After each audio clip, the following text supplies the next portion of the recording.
ပင်ချူရတခါပြန်နေဖို့ဘယ်လောကီလူပညာမတန်းနိုင်စွမ်းသာလောကဓမ္မတာဝေဖေရဲ့မြတ်ကျေးဇူးတွေ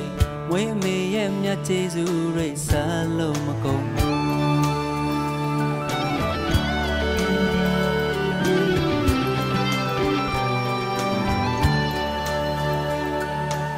စပင်ချူရတခါပြန်နေဖို့ဘယ်လောကီလူပညာမတန်းနိုင်စွမ်းသာလောကဓမ္မတာဝေဖေရဲ့မြတ်ကျေးဇူးတွေဝေအမေရဲ့မြတ်ကျေးဇူးတွေဆက်လို့မကုန်